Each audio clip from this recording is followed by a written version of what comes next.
Good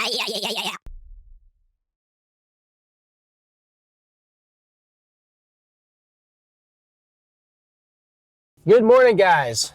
Welcome to today's episode of Vlogging with Justin Shipp. Just kidding. But guys, we are going to do things a little bit different today. We're going to do like a vlog style video day today, kind of showing y'all what one of my days looks like. So right now we're actually on our way to Dallas, Georgia, where we got a couple of lots out there that we purchased a while back, and we're gonna go check on them, kind of see where the process is with them. One of them's about to start. We've already started on one a couple weeks ago. Now we got one that we're forming up right now, getting ready to pour a slab today. We also have another one that we're getting ready to pour a foundation today. And then we have another lot that we're subdividing into two lots, and we're waiting on a soil test to get back so we can put two houses there. So we're basically gonna drive around to a couple of these lots we got, check in on them. Basically, I'll show y'all kind of where we're at with them. In addition to that, I do want to talk about a couple of things that related to basically the buying of the lot. So I've had a lot of people reach out to me lately wanting to get my input on different lots and, hey, would you buy this? Would you buy that? So I kind of want to talk about how it is that we evaluate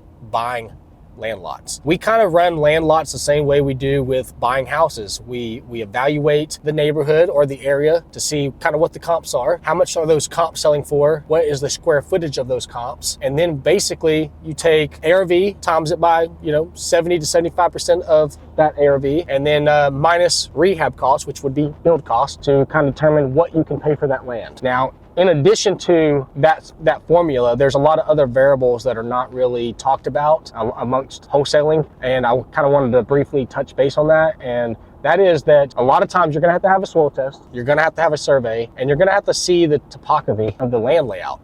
Is there a lot of slopes, hills? Is there creeks on the property? Is there ponds nearby? Is it a floodplain or not? Main road? What is it zoned for? What is the county gonna allow you to do there? What are the setbacks of the property? What are the minimum requirements to build there? There's a lot that goes into building houses that is not talked about.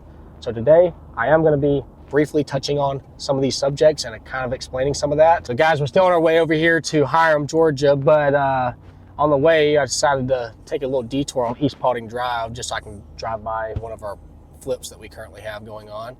We're actually about to pass it right here on the left in just a moment. I think it's right here. So yep, they're still working on it, doing a good job. Yeah, leave off that. All right, guys, we're on the way to the lots, but before we go to those, we just pulled up at 30 Hunters Cove over here in Dallas, Georgia, and we're gonna jump out real quick, kind of see where they're at. They're getting ready to form the slab now, so let's just go look at it real quick. Hola! Getting ready to pour it, huh? Yeah. Yeah, it's looking good. Oh, sorry, up in your way. Do they? Yeah, I hope so. I don't know. I just talked to Antoine. He told me to come over here and look at it real quick.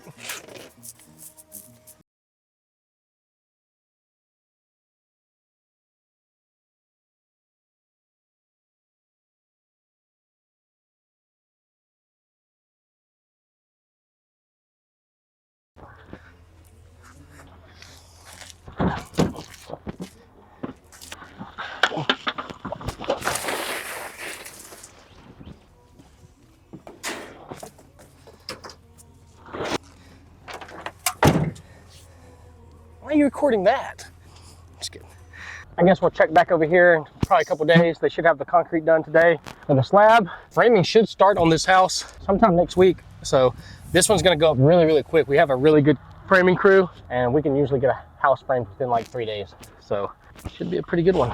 So someone just sent us a Facebook message on business page asking if we buy houses at retail. Guys, we do not buy houses at retail, but we will buy nice houses. We don't always buy fixer-uppers, but we do primarily focus on fixer-uppers. The shittier the houses, those are the ones we want to buy. With that being said, this guy sent us a message about a property over here in Buchanan Highway. It looks like it's listed around retail. For anyone that's wondering, we usually buy around anywhere from 70 to 78% of ARV minus repairs. So depending on the area, we'd pay a little bit higher. If it's a more rural area, it's going to be a little bit lower. So with that being said, with this specific area, probably looking at around a 74-75% of ARV. This house looks like it's already been fully remodeled or renovated. Basically, whatever they're asking for at retail price, we'd be around 75% of that. So it's usually a lot less than most people are wanting to get an offer on it for like that, but we will buy it. So this one they're asking $375 for. Looks like retail is about $360 realistically, so they're a little bit high. Just for shits and giggles, $375 times 75% of ARV, we'd be around $281. So they're asking $365, we'd be around $281. The reason we offer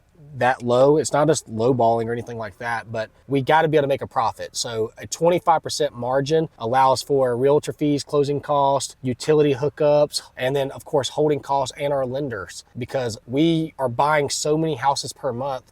A lot of these houses require us to be using lenders to fund them. So we have a $3 million line of credit with one lender. We have a $2 million line of credit with another one. We have a $1.5 million line of credit with another one. And then we have our own capital. But we're usually going to be using lenders, and it costs us to use the lenders. So we have to be able to make at least a 10 to 12% margin after everything else is paid. Hope that helps. About to order some food at Martin's. You all good? Let me do a bacon, egg, and cheese biscuit. You want anything, man? Nope, that's it. All right, thank you. So anyways, kind of back to what we was talking about specifically with this one house, right? So it looks like we're lowballing when we offer $280 on a house that's worth $360. You know, there is a huge gap difference there. But what you got to realize is, like, when we go to sell this on the back end, you got 3% commission to the realtors, you got closing costs, you got holding costs, utility costs, everything else.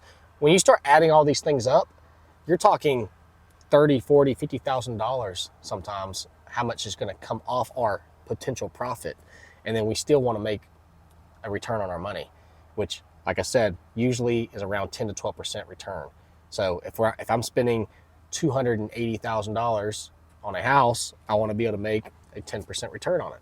So 28 grand. And if you actually do the math on this, if we was to buy this for $280, pay realtors, pay closing costs, pay utilities, possibly any repairs that may be needed on this one particular house, and then sell it on the back end, we would probably walk around. Oh shit, we might have to edit that out a little bit, but we probably have to walk around. What am I doing? I keep fucking up right there. On this particular deal, we'd probably walk away with a potential $30,000 profit. Anyways, getting tongue-tied over here. I done lost my train of thought. Stop recording. Stop recording. Do not post that. Sometimes I feel like my mouth runs faster than what my brain thinks. I'm like, what am I saying? Slow the fuck down. I want to go live. I want to set a day where we go live and have people ask me specific real estate questions, and I just answer them, like just question and answer. Because I feel like a lot of people be texting me out of the blue, just asking me random stuff, and I'm spending a lot of time talking to one specific person about a issue. Thank you. He's like, I'm about to be on YouTube. You are. Luckily, we don't have no followers. I'm just kidding. Speaking of which, everybody needs to go follow our YouTube channel and our TikTok channel. Why the fuck are you not following us? We do some funny stuff and cool stuff, I think.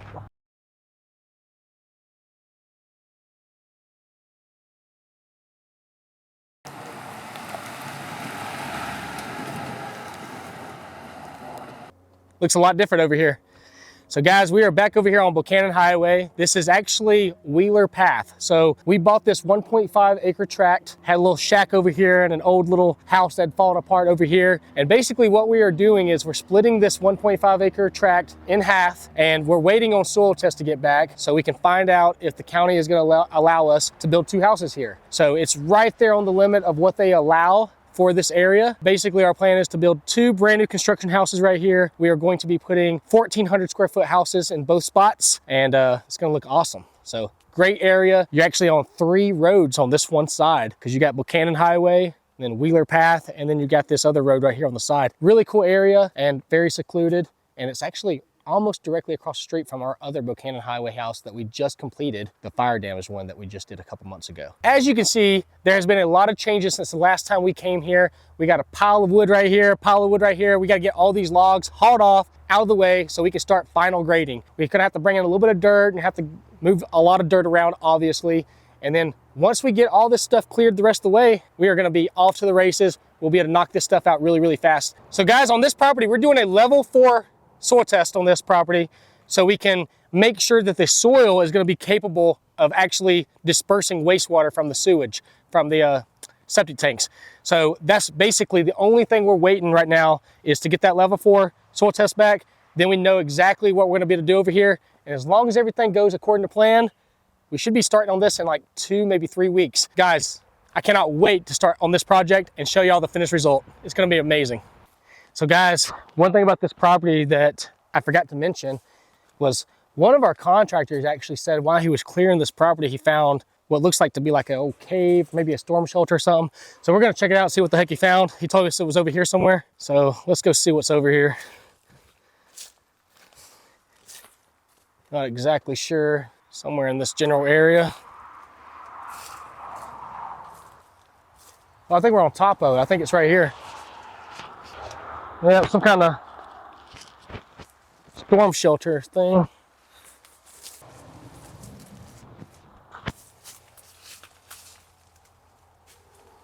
Yep. So just basically a little man cave storm shelter.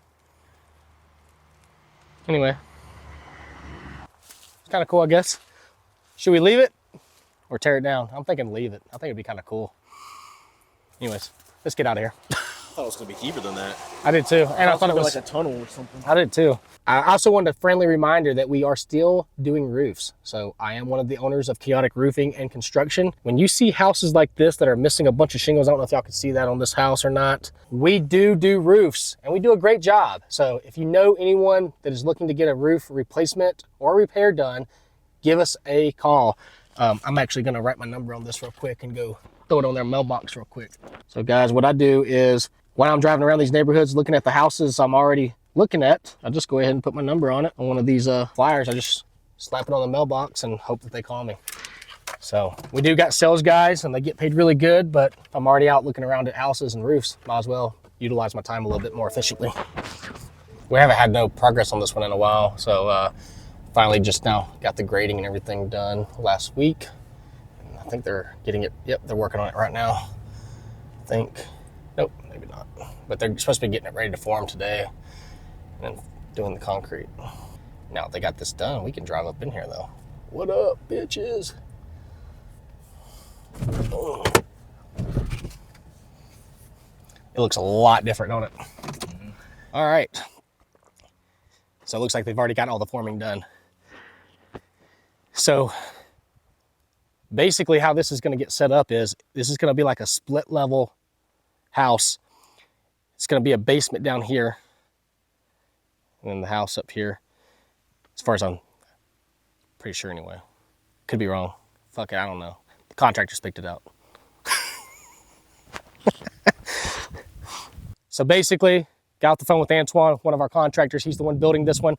So there's gonna be a garage over here. So we'll have a driveway comes in. It's gonna be a garage basically right here. And then because of the way this lot is designed and what the city and county requires for this, there's gonna be subwalls that basically bring it up to level. So this house will be solid level across, and we'll have to backfill it with dirt.